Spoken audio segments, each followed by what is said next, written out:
So we saw very briefly there's much more to it, so one needs to study oneself, but how to rely on faith and how to rely on thought as relying on faith and remembering the kindness of the guru. And then there's something called the 9 mental attitudes, which is one has a connection with the guru and a close connection. There's this kind of mental trainings of how to train the mind, the 9 attitudes of relying on the guru, which Yangsi Rinpoche speaks about in the book. So that's, for example, the first one is to rely on the teacher as an obedient child. So classically, or in most cultures, but not in the Western cultures anymore, a child would not initiate any big project without consulting their parents, like getting married and so on. So it's the same thing here. Not initiating big projects without consulting the guru. For example, relying on the guru as a dog. So a dog doesn't, well, you tell me, but tell me if I'm wrong, but a dog doesn't drop their devotion, their love for their master, even if the master, ignores them, scolds them, etc. There's still this kind of love there. So it's the same here. True. No, it's not okay. The dog will be afraid and even will bark or even will produce neurotics, you know. But he would be still. But the dog is the guru. My dog is my guru. Okay. Well, if that's a Mahayana qualified guru, he will be very devoted to you as well. He will be his dog, and that's his dog. You're not allowed to bark and bite. These things might happen, and depending on the relationship and so on, those things will be beneficial. But not think that the guru doesn't care for me just because I feel rejected now. Guru doesn't look at me, doesn't talk to me, seems to be angry with me, etc. No, that might be part of the training, right? Training with our own attachments, with our own neurotic needs, with our own anger, because that is sort of the part of the job of the teacher, is to bring this out into the light so we can work with them, so we can see them instead of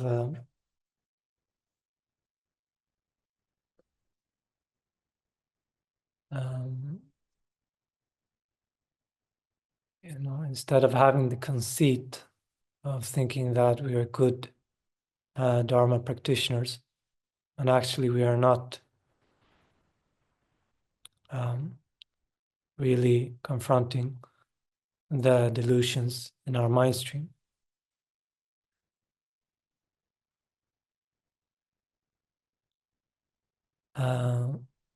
So it's the job of the teacher to bring those out, and that's a heavy responsibility for the teacher, because everybody, it's easier just to be nice. And, if you're nice, you're liked, and you don't have troubles and so on. But the guru takes upon himself, this difficult task of bringing out the things, bringing out the faults and confronting them. Yeah. Can I ask questions about the previous lesson? Mhm.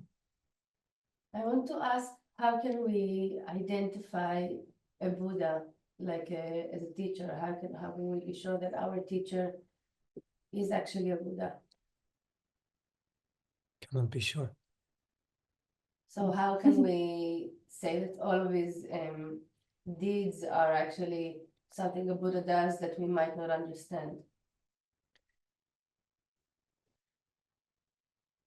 Because that's the part of the mental training. So you don't know with valid cognition, with an infallible mind, this is actually a Buddha. But because you have observed this being, you see that this being is motivated by incredible compassion, loving kindness, has loads of different qualities, is bringing you a lot of benefit and a lot of benefit to others, and maybe displaying certain, I don't know, supernatural qualities. It's not the main point, but of course that would bring us more faith.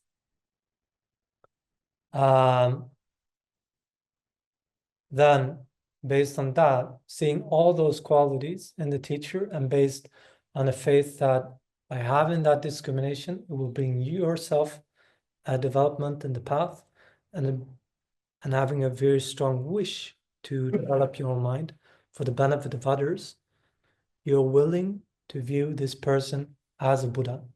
And it is said in the teaching, whether the person is a Buddha or not, that's not the point. It doesn't matter. If you view that person as a Buddha, you get the benefit of relying upon a Buddha. If you view them as a Bodhisattva, you get the benefit of relying upon a Bodhisattva. If you view them as an ordinary being, you get the mere, not so much benefit of just relying on an ordinary being. And another question, you said that sometimes a Buddha can emanate as a like an ordinary person, or I don't know, like a person that you wouldn't necessarily think that is a Buddha in the first look.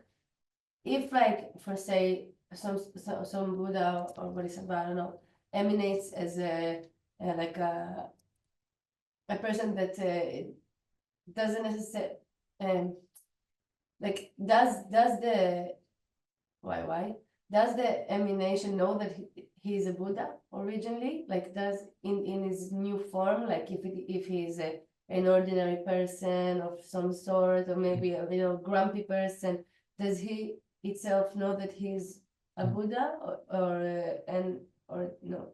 Yes, I'm quite sure the emanation knows it's a Buddha.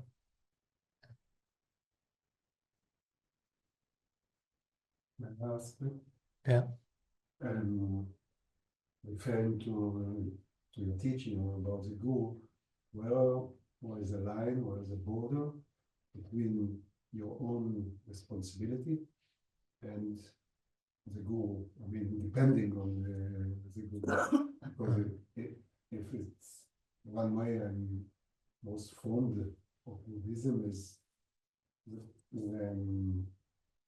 your responsibility to take upon yourself. And somehow, so where is the line between? So the guru is there to give instructions, to see that to give inspiration, hopefully, and to, if it's somebody really qualified, maybe they would see your karmic patterns, your karmic history, and what will be beneficial for you, rather than just giving general instructions. So your responsibility is to, once you have relied on the gurus, go to teachings, listen to teachings, and when you feel ready, to ask for maybe personal instructions. And guru's responsibility is to give the instructions which are fitting for you, which will bring you towards enlightenment. and your responsibility is to practice them. Right? So it's the same, more or less the same responsibility as a doctor who sees, who receives the patient, diagnoses the problem, gives personal treatment, and then says, now you go home. The decision is the patient. At the end of the day, the Yes. patient has to take the Yeah. decision. End of the day is you have to do the practice, take the medicine or not, etc. Mhm. Yeah. That's how it is. So still our own responsibility. Nobody will inject truth in your mind. Nobody will hand over realizations as a gift. How do we, so how do we avoid self-cancellation? Or you avoid self-cancellation? Yeah, What do you mean by self-cancellation? Like rejecting responsibility? Yeah, exactly. I think the guru will let you know.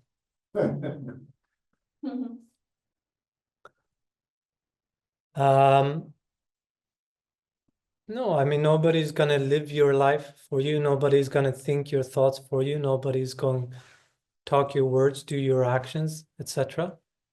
Mhm. And nobody's gonna put in general, put a gun to your head and say, do this. It will be, if you go for instructions, like I went for Lama Rinpoche for personal instruction, it took me a long time to ask for that. And it was under the influence of others who inspired me to do that. And then okay, can I please, Rinpoche, if you please can consider me to take some time off and, consider my request for personal instructions. And then after a while, I got a letter with personal instructions, some text to read, practices to read, some advice for not getting a heart attack because there were so many practices, some,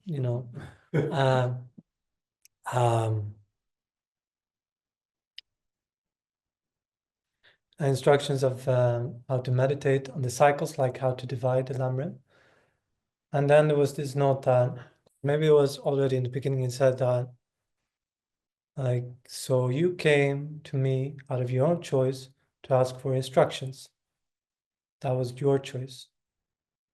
And I took time off my schedule, from my prayers, from my busy activities, to check for you. And I've done that. This is what I come up to. So please, now it's important for you to practice this, because otherwise it would be better for you, it would be better for me, to not ask me, Rinpoche said, because you're wasting my time. If you're just asking for instructions and don't putting them into practice.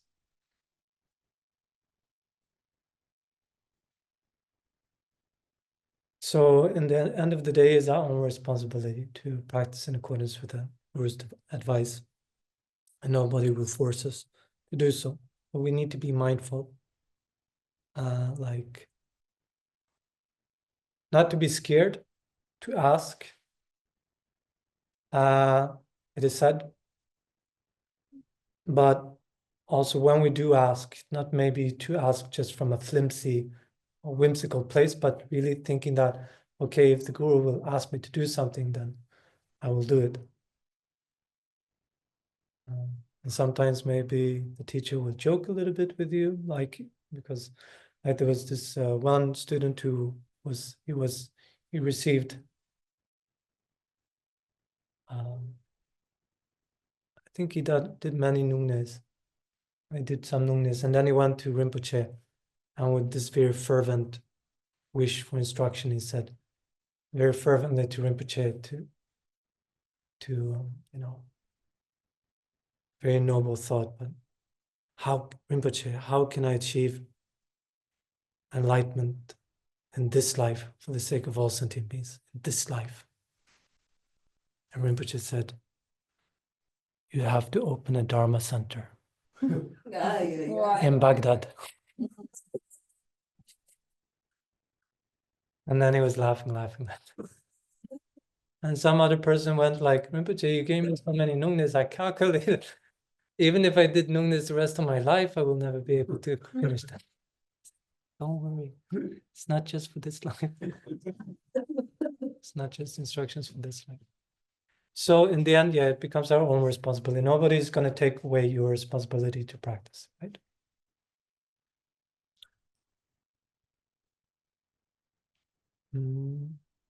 So when we rely on actions, one is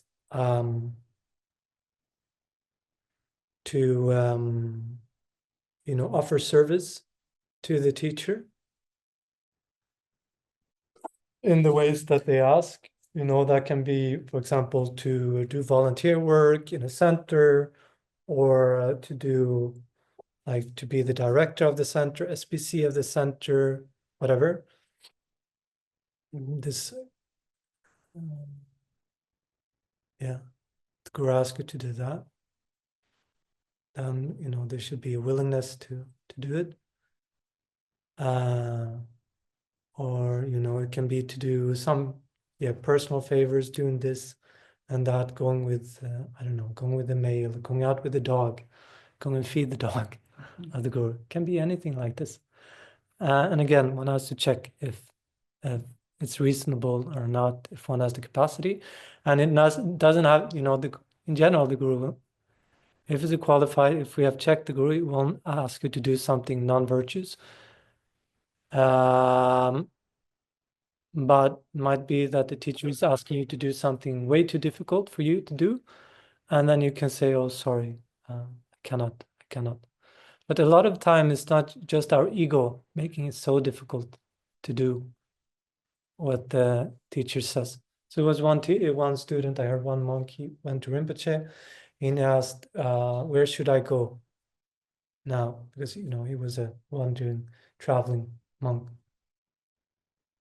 And Rinpoche said, oh, you should go to Nalanda. I says, no, please not Nalanda, please not. Nalanda. No, Rinpoche. Okay. Then he said another place.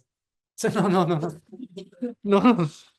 Then Rinpoche said a third place. He said, no. And Rinpoche said, okay, do whatever you want.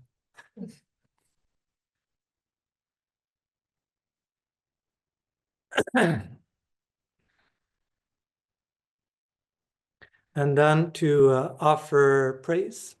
I think that's one of the points, like how to rely on practice, seeing the amazing qualities of the guru, offering praise, not thinking of, because this is a Buddha, this is a qualified teacher, and so on. He doesn't need to hear. He doesn't need he doesn't need my kindness. He doesn't need anybody's kindness and so on.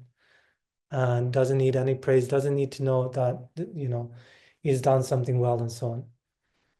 Yes, if it is a fully qualified guru, it doesn't need it. Doesn't need your gifts, doesn't need your service, doesn't need anything from you, but you need it.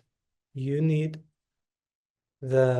it to develop that humility, that clear-sightedness, that appreciation, empathy, and so on.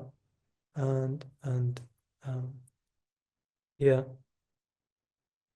One way to do that is to offer praise. And you see that how that plays out in different contexts. Sometimes, because when the Lama comes and then the students start to say thank you and how wonderful you are and so on. And it sounds a bit like, okay, bad acting maybe. Sorry to say, but even then, many of the Lamas, they just sit there and they appreciate, they see the effort that has been made. They don't criticize. And sometimes it is something like supernatural, almost, like I heard that Sakya Tenzin, the great holder of the Sakya tradition, that under one teaching of His Holiness, he rose up and he was just reciting this very long prayer in Tibetan from the heart and seemingly spontaneously. Very poetic, a long poem praising the qualities of His Holiness. And His Holiness looked and he listened and it seemed pleased by the poem.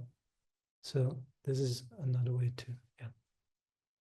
The most important is to practice in accordance with the advice and in accordance with the instructions. So when yeah, because what the teacher really wants is for you to develop and to find lasting happiness and not to suffer. And that's, you accomplish that by practicing the instructions. So if you don't implement the instructions, then that becomes most displeasing for the teacher as well. So when, for example, Marpa, I was reading from Shogun Trungpa some time ago, but he said that when Marpa first went to India to look for Buddhist teachings, and he found Naropa, he made it very clear, this mystic Naropa he thought he would find him in some palace-looking temple, and he found him in a shack in the forest, and all dirty and so on. And this the great teacher Naropa, but said, okay, I'll give it a shot. But he made it very clear. I'm a family man. I'm married. I have a farm. I'm a translator. I've set up a good life I'm the village lama. I won't give anything of this up, but please give me teachings. So he gave him some teachings. And then when he came back, it showed that the happened was not so special teachings, so amazing teachings. They already existed in Tibet, so he couldn't make so much money out of this teachings. So, but he reflected and he changed, and he started to sort of think that it was not about making a livelihood anymore by the teachings and fulfilling that responsibility, which he had, with wife, children, and so on. So he went back to India, and this time, needed a lot of gold for travel expenses and so on. He worked many years to save up gold, and then he went to India again. He found Naropa, and he offered some gold for the sake of the teachings. But he kept a few bags of gold, so he could travel back and for his living expenses, like any sensible person would do. Have some money on the bank account when you're traveling. And Naropa said, that's not enough gold. So he took out some more. It's not enough. Then he came more and he says, do you think you can deceive me? Like with these kind of methods, you give me all your gold, or there will be no teachings. You cannot. So he relented, he gave all the gold. And then it is said that Naropa took the gold, the dust of the gold, threw it in the air. And Marpa could see all those years of efforts and savings and so on just going in the air. So what the teacher needs, or what I understand from that, is that it is not the gifts, it's not the praise, but it is the will, dedication. the will, the dedication, the openness of heart. Right. For you to be able to do whatever the teacher says that you will do. And But I'll give everything just for the teaching, just for the Dharma. yeah. Yeah. Very inspiring. So that's it if we're fortunate. If we're fortunate. Most of us will not be so fortunate to meet a teacher like that and to have that connection. So we practice on a more basic level.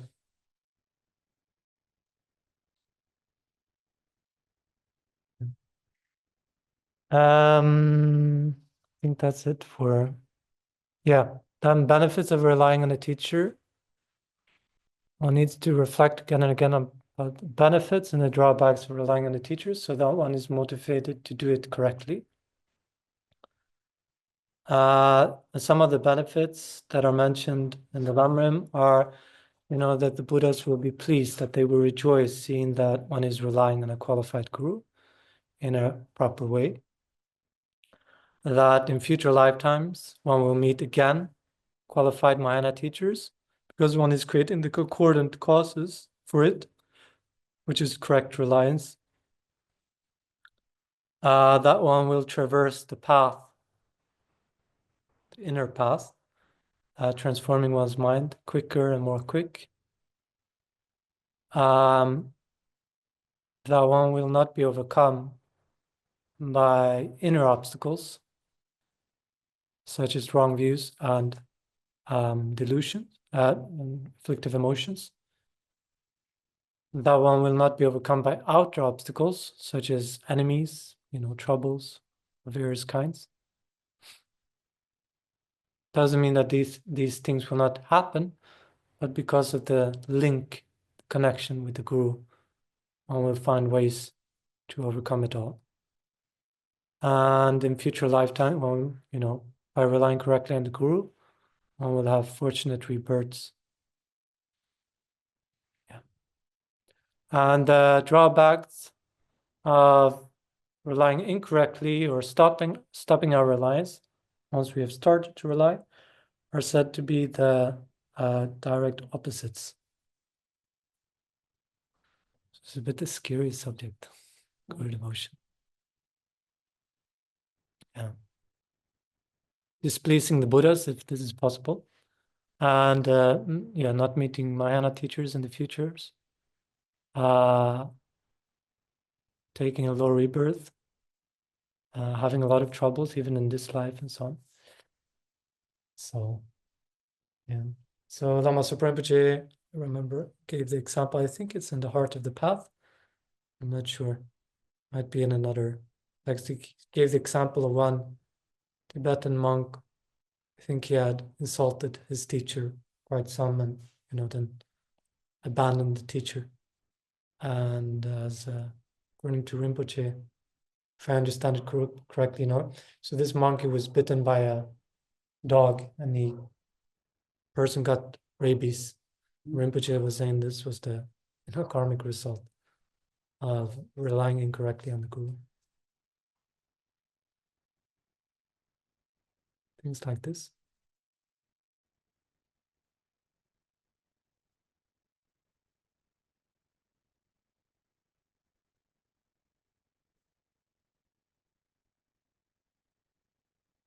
Was another story. One monkey told me that he was a translator for a geshe, and they were traveling different places. So he considered himself, I'm just a translator of this geshe. But the geshe started to consider himself, I'm the teacher of this translator. And so when he started to act like a guru, the translator didn't like it. He did. And so he let him know, I don't know if he did it in a quite wrathful way or something, but I'm the translator, I'm not your disciples, don't boss me around, whatever. I don't know what he said to him. But somehow he felt bad of how he had sort of responded to the situation. He went to Rinpoche, Lama Zopa Rinpoche, and he asked.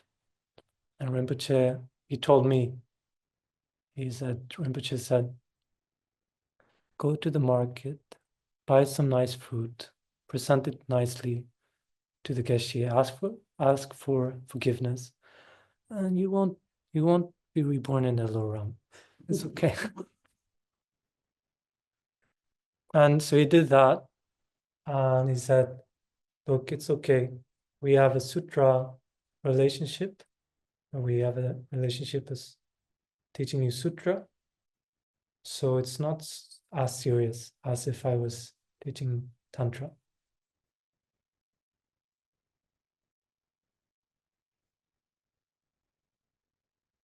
Anyway, we have to be mindful of this, keeping respect and devotion for the teacher, and we will benefit. We will see definitely improvements.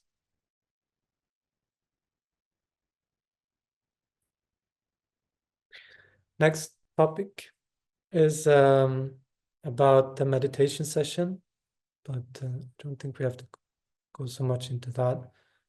Just to recognize that most of the Lamrim meditations are analytical meditations rather than single-pointed concentrations. And for some people that are new to Buddhism, this is a shock. Like they think that Buddhism is only about observing the body, observing the mind, observing the feelings, the four close placement, the mindfulness, which they might have learned, and very precious teachings in the Theravada tradition, or they think that it's only about single-pointed concentration.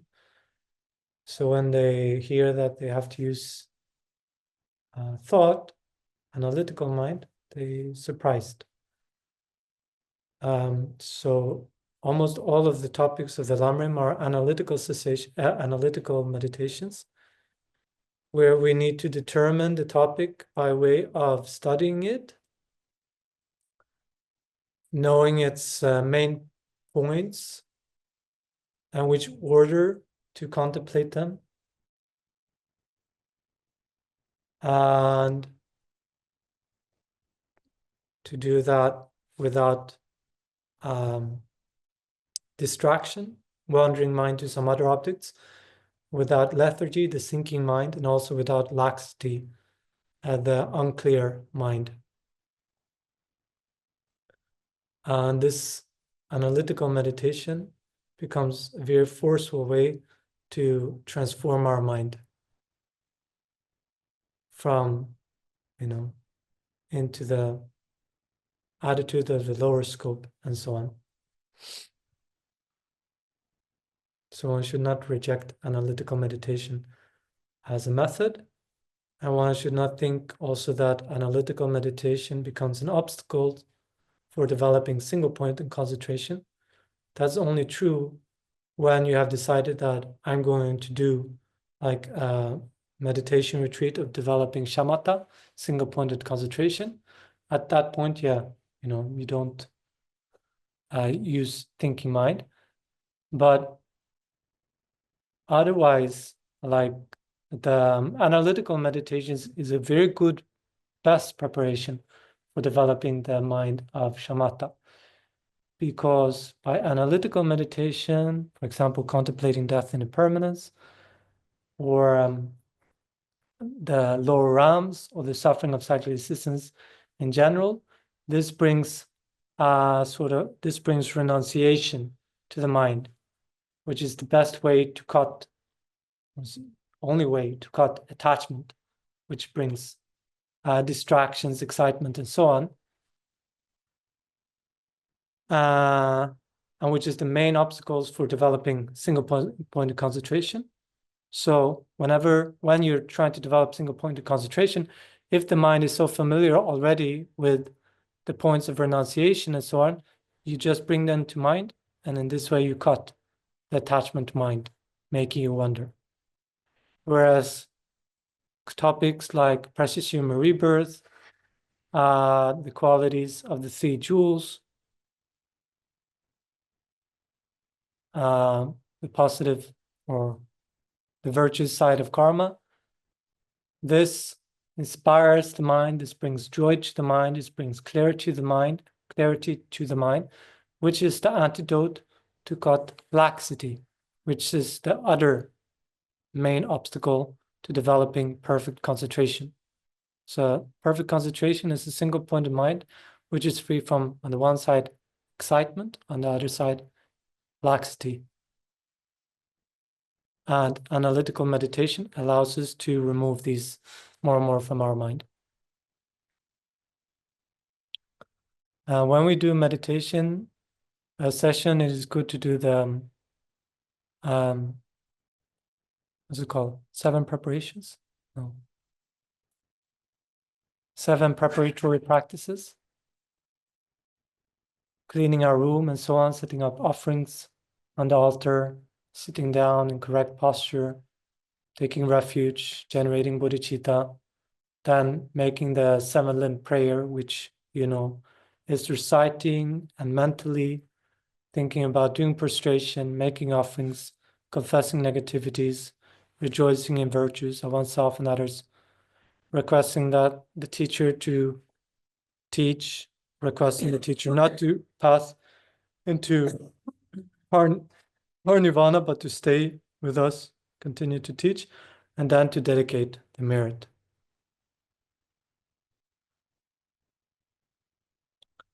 Why? Because why?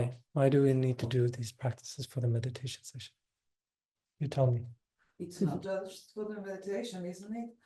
When you do, for example, Lama Chopa and many other pujas, you also prepare yourself in this way. Mhm. The 7-limb prayer actually prepares you environmentally, mentally, physically, Mhm. and it prepares your heart to be and your mind to be open to receive. Exactly.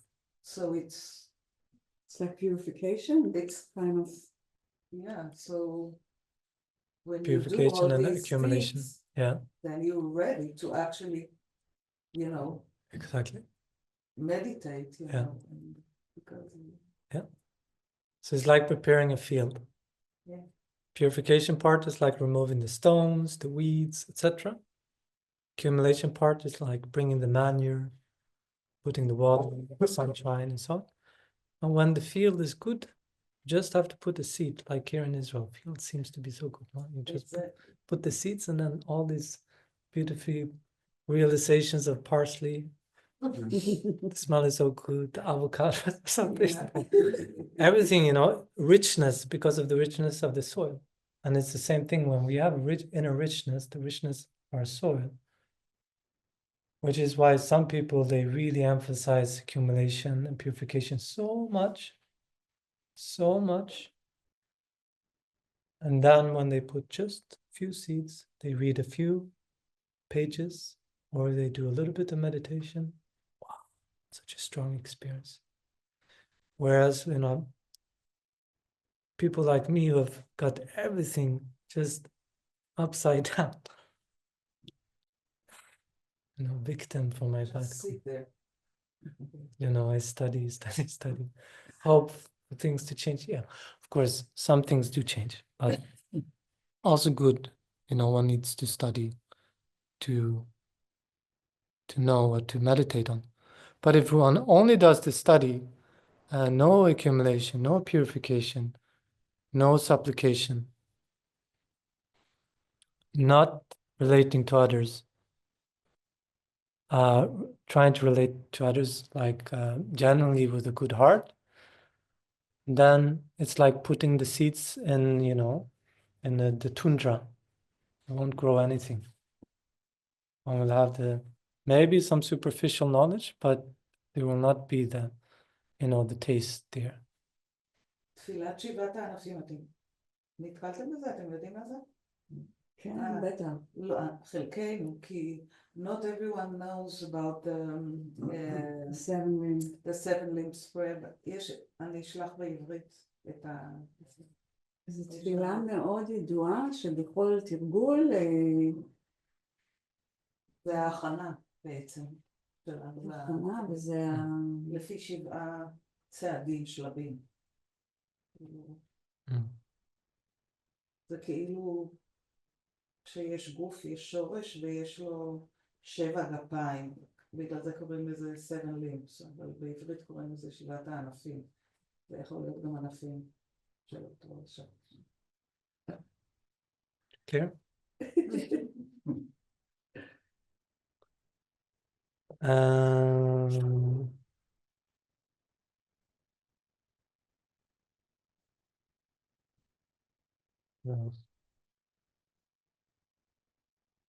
One is clear about the meditation session. One has the topic of precious human rebirth. So one has still not entered the small scope, but first one needs to see that one has, what is the external condition to go through the path, and what is the internal condition to go through the path. So the internal condition is our precious human rebirth. So that is explained by way of 3 points. First, recognizing the 8 freedoms and the 10 qualities of a precious human rebirth. And then secondly, contemplating their great value, the opportunities they afford to us. And then thirdly, to contemplate their incredible rarity.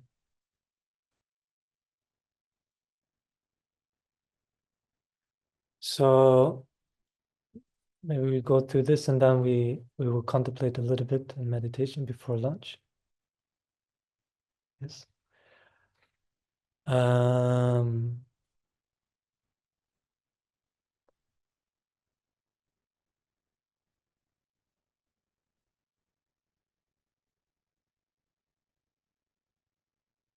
So the freedoms can be divided into freedoms which basically it's freedom from conditions that prevent us from practicing the Dharma. That's what it means to be free. In this context. And 4 of those conditions, unfree conditions, has to do with non-human realms, and 4 of them have to do with the human realm. So one contemplates that, first of all, that it is not self-evident, even if it feels like it. But when we contemplate on rebirth, on the continuity of consciousness, we see that it's not self-evident that we're human beings, but that we could take rebirth in other realms, and that we have taken rebirth countless times in other realms. And then one considers, right now, I'm free from a rebirth in the hell realms. And one considers why is this an unfree condition? Because in the hell realms, there's a overwhelming pain and suffering of the body and mind due to being burned, due to coldness, due to being tortured. And one sees, if even it would be extremely difficult now for me to, practice virtue, to study, to meditate, to practice kindness, generosity, and so forth, when when I feel cold, when I feel hot, because the air condition is not on, or because I'm not wearing enough clothes, then of course, and those in the hell realms, it will be impossible. My mind too weak. Then hunger goes round. These beings are said to be oppressed by hunger and thirst, and by a constant sense of dissatisfaction and wanting more. Difficult for us to practice Dharma, even, if we have not eaten for 1 day, then consider how it would be not to have eaten for hundreds of years, or to put up or persevere in our Dharma practice when our mind is, troubled by dissatisfaction and so on. Then consider the dissatisfaction, the difficulty of practicing with that kind of dissatisfaction. The animal realm is characterized by stupidity and depression, by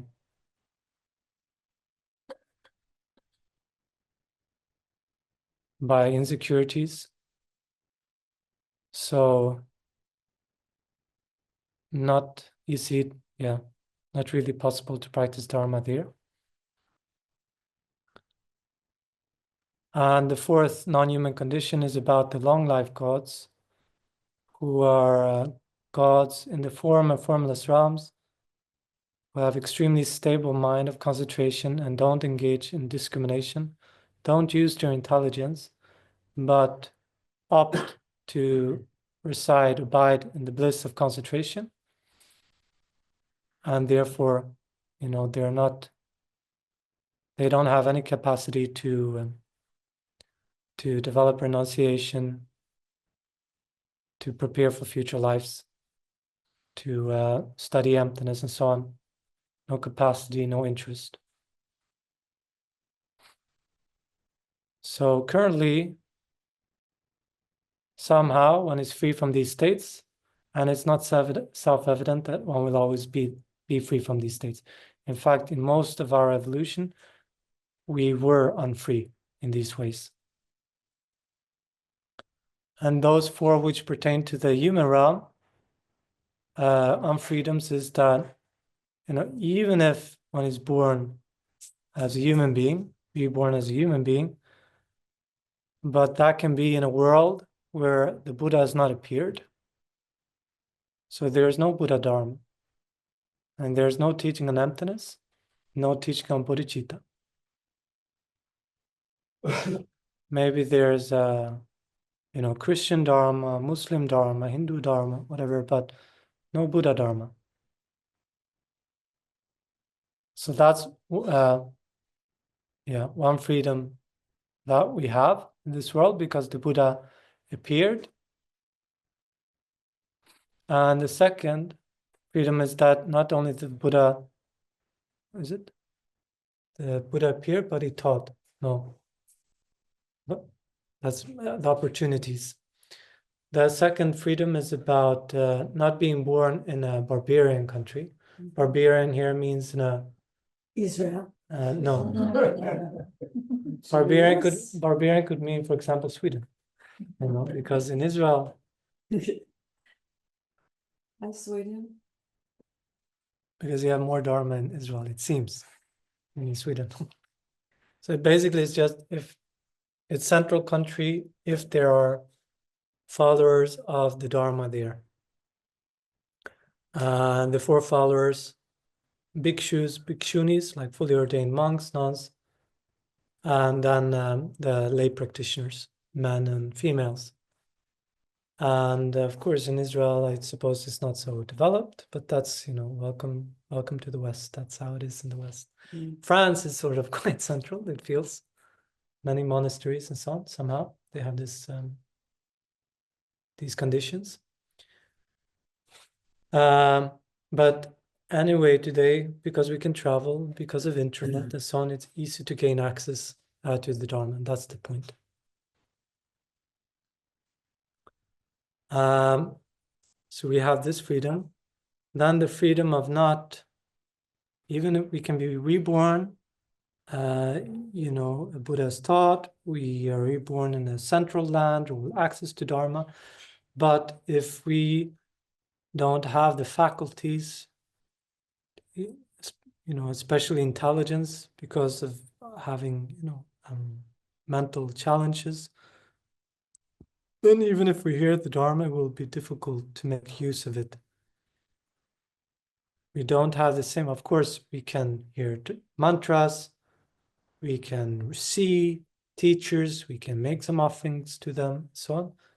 This sometimes happens, I think, when maybe some mentally challenged people come to the teachings, but we definitely don't have the same freedom as when we have full faculties and intelligence and so on. And the fourth one is about wrong views. In particular about the law of karma, past and future lives, and the three jewels, that if we have strong wrong views with regard to them, thinking that they do not exist, then this is an obstacle, a blockage for practicing Dharma. And we will have to practice a lot of effort to counter our wrong views, if we have some interest, some inclination for Dharma practice.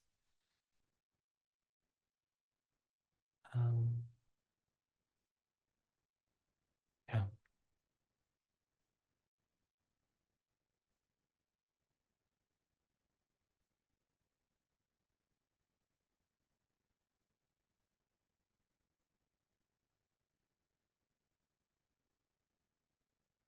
So maybe we do a little bit meditation.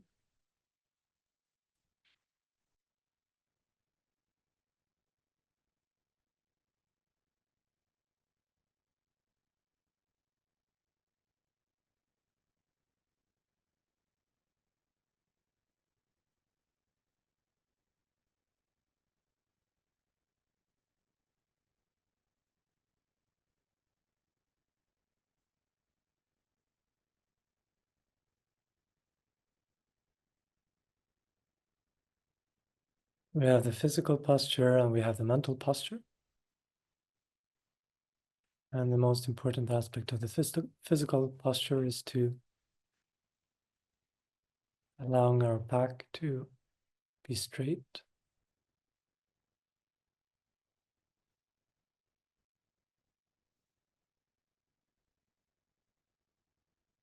Because this allows the wind energies, which our mind ride upon, to flow more freely. And when the wind energies get balanced, our mind also gets balanced.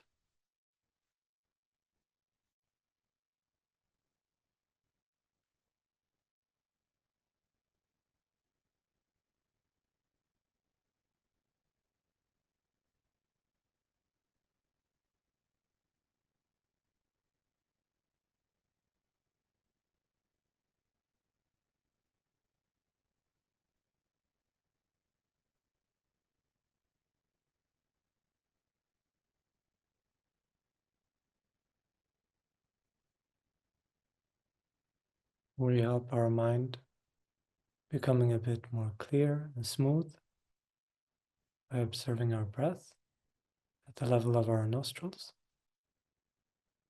And we try to follow the entire cycle of respiration as it goes in through our nostril, through our head, down to our lungs, down to our stomach. Making a pause and then breathing out again. Making a pause. So we just breathe naturally.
And just for a while, if you want, if you see the triple gem as a source of refuge,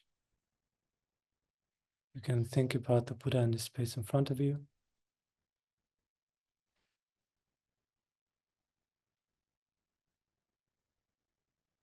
Clarity of visualization is not so important, but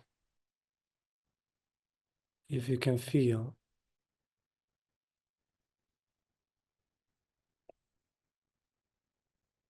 the presence,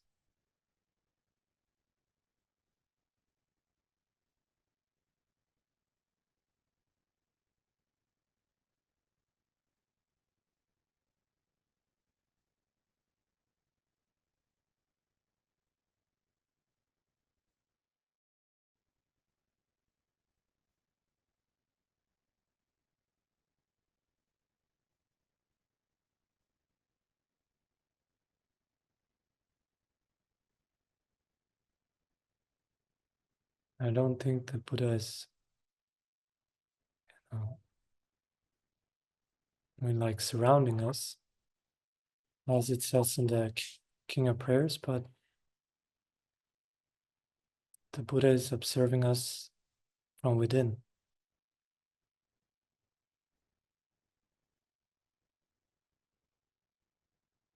From our subtle mind and our heart.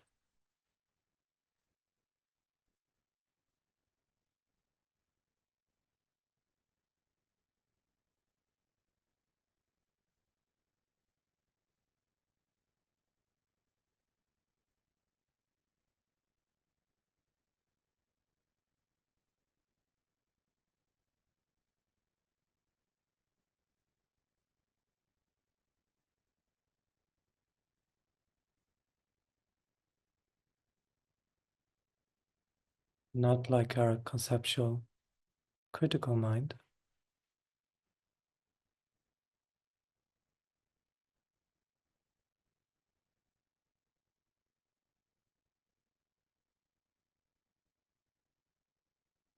With a mind that is so vast,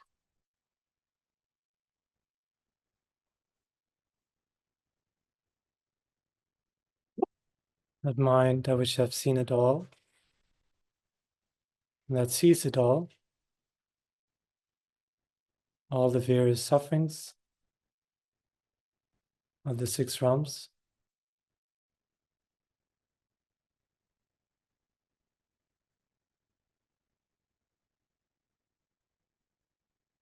how could there be any narrow-minded judgment in this mind?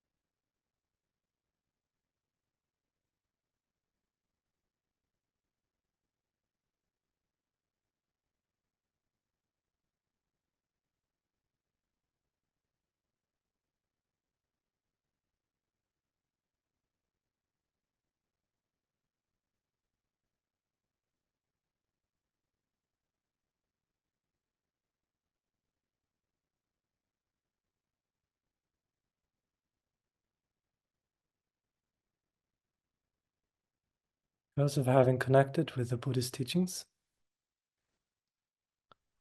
we have what can be called a precious human rebirth.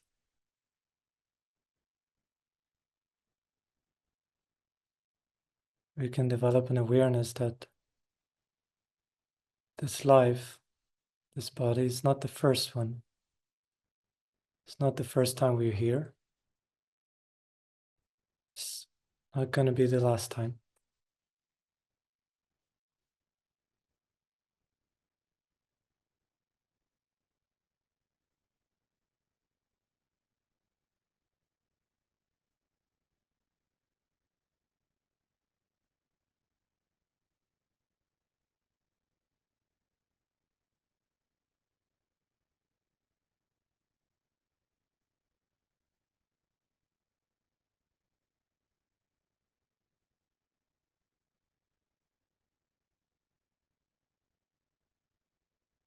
Our mind has a different nature than the body, and at the time of death, it will continue its way.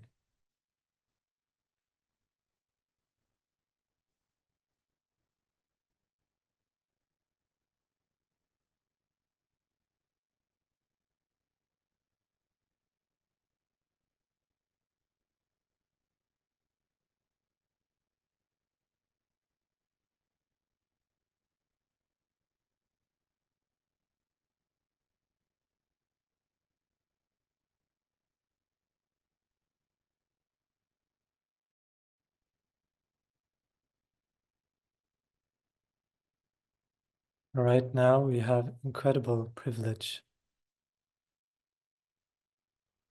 incredible freedom,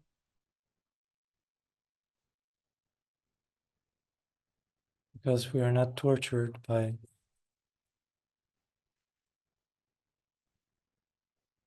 the suffering of the house, of hunger ghosts, or of animals. They're just pushed around by their impulses, their entanglements with sensory objects.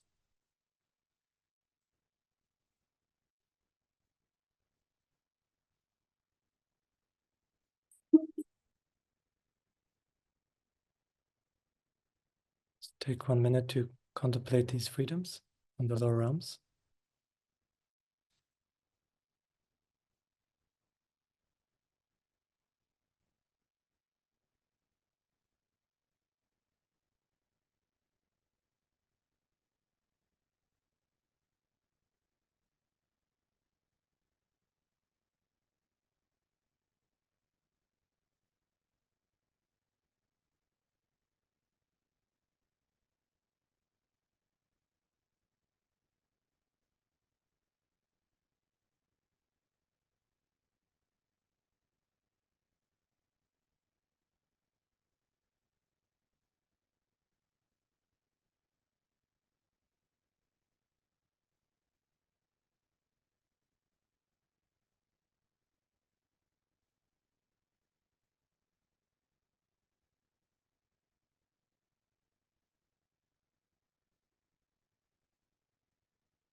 We are free from the states of long life God, which might look good because it's a blissful state, but it's just another samsaric trap, another unfree state.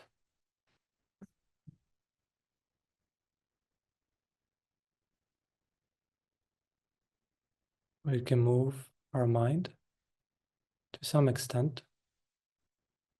We can utilize our intelligence, and we encounter suffering, which from the Dharma point of view is a privilege to some extent.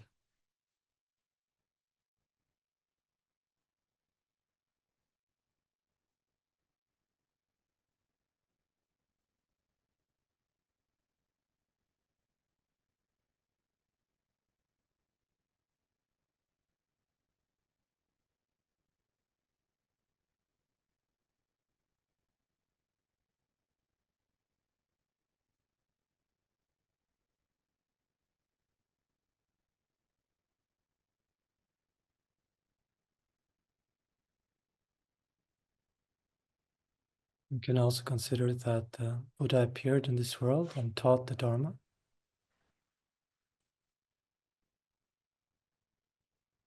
Not only the Hinayana Dharma, but the Mahayana Dharma, and even Tantra, the fast vehicle, when one is ready for it.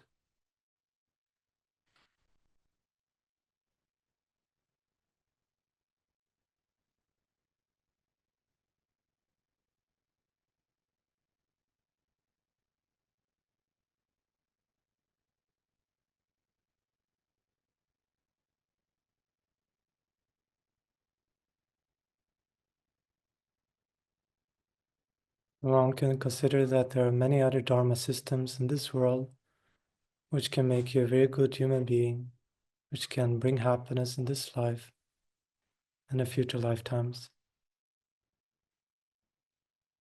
But there is a uniqueness to the Buddha Dharma,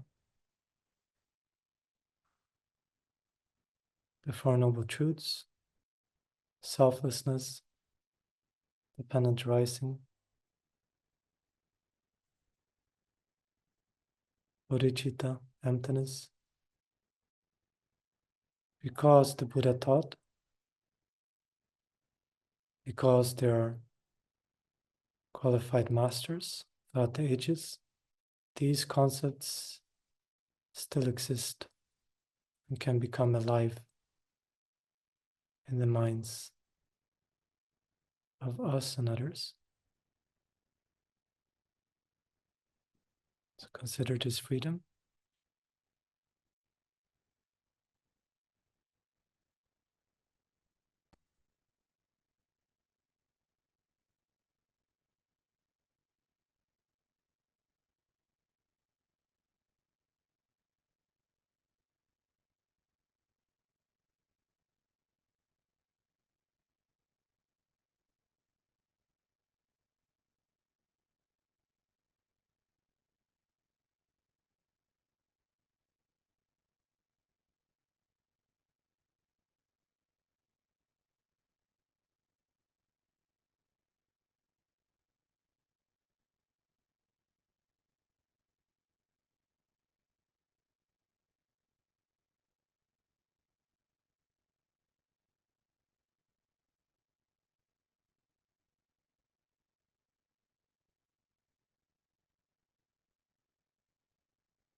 And consider your fortunate circumstances of being born into a country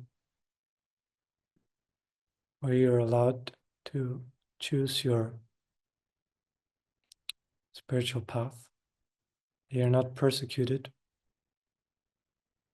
for being a Buddhist.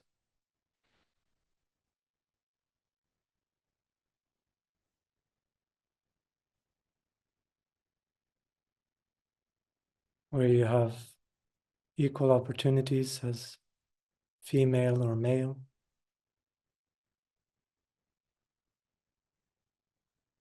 Country where many Dharma teachers, blessed Dharma teachers, have come and will come.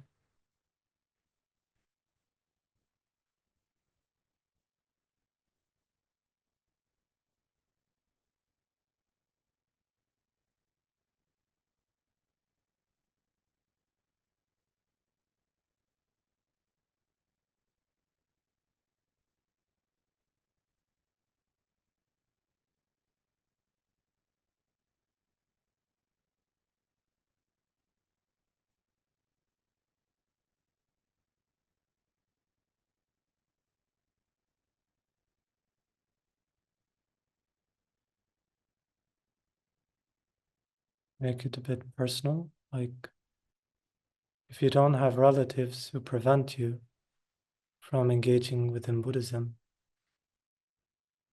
then that's already a great freedom. It's not self-evident.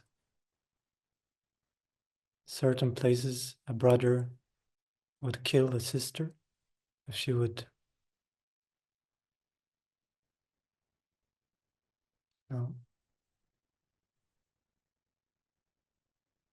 or the parents, they oust, reject their children if they follow their spiritual path. So check if you're free from this.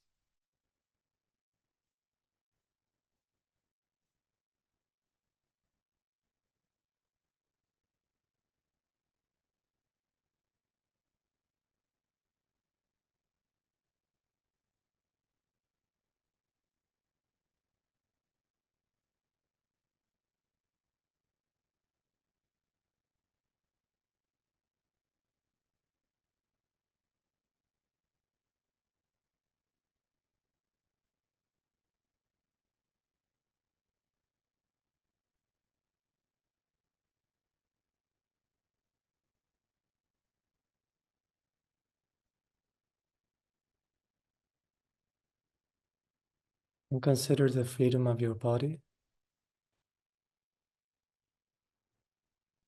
how you are free from many hindering circumstances. You're not blind, you're not completely deaf, not deaf.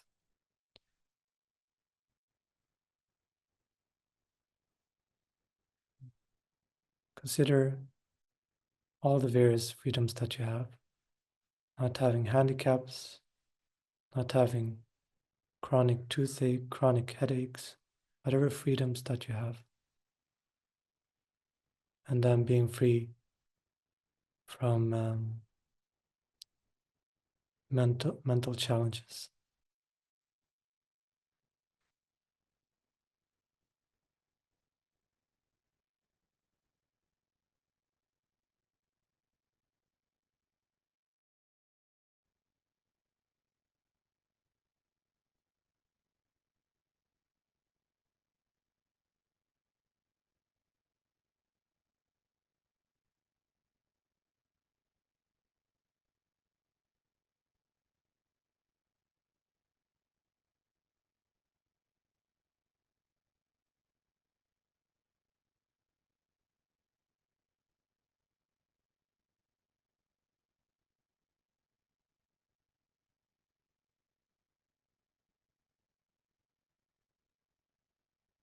If you are not free in this way, it would be extremely difficult to connect with the teachings.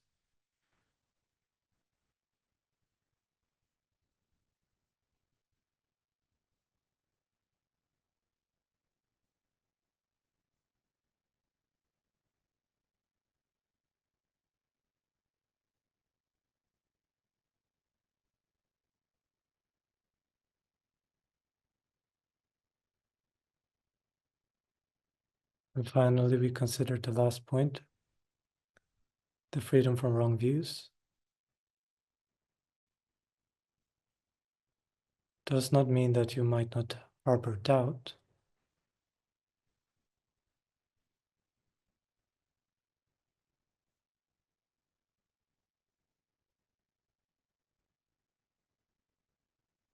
But if you're not holding on to strong views that there is no such thing as rebirth, no karma, no three jewels, no Four Noble Truths, there is an openness in your mind.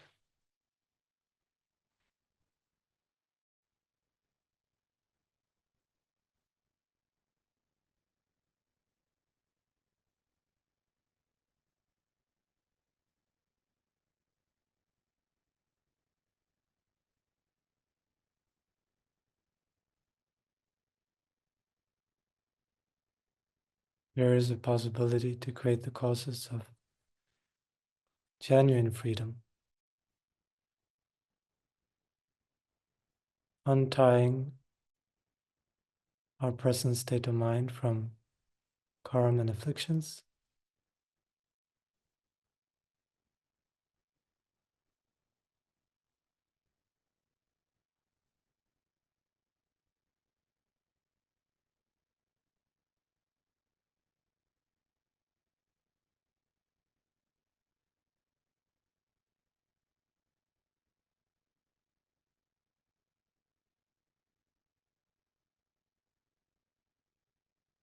purifying it from the subtle stains with obscurations,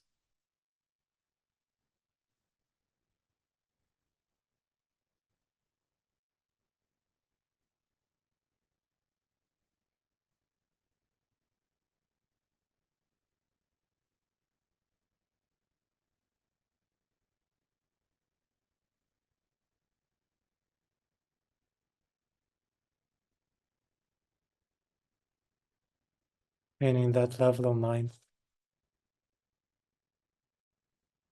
which sees everything, hears everyone, and extends compassion to everyone without exception.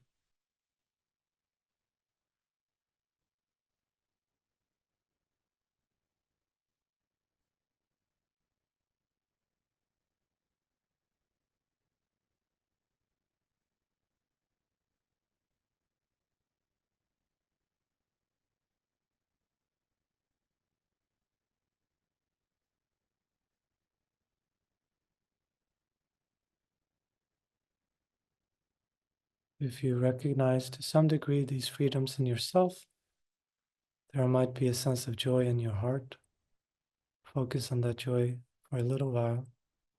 And if not, then you can just fabricate thoughts, how wonderful. I do have a lot of good conditions. I do have a lot of opportunities to create happiness for myself and others.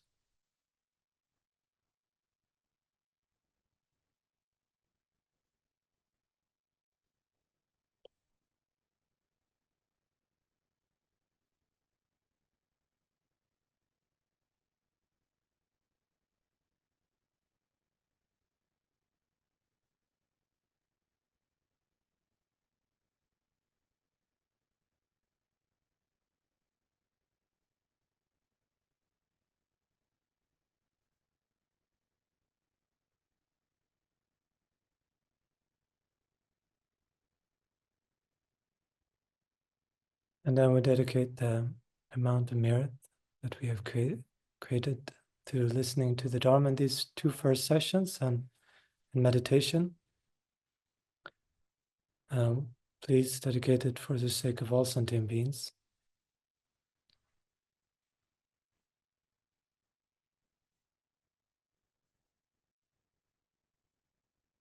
There's incredible amount of suffering in the world.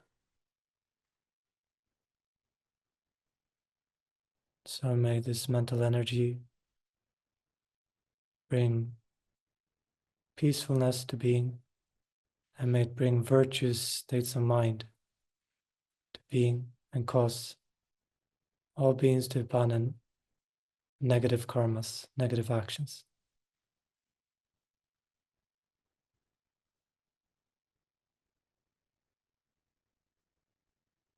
And through the force of this merit, merit of all sentient beings in the three times, may the precious jewel bodhicitta arise and grow in our own mind and in the minds of all sentient beings. May that which has arisen not diminish but increase more and more. And may our wisdom, understanding ultimate reality, which has not arisen in our own mind, arise and grow in our own mind and in the minds of all sentient beings.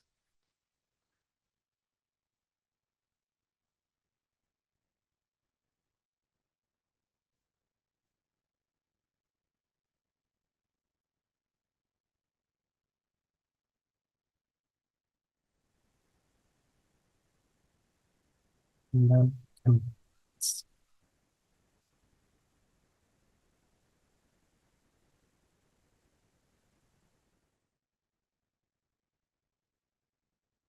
I took a little bit of time for lunch break, but maybe you start a group discussion. Yeah, 5 to 2 or 2 o'clock.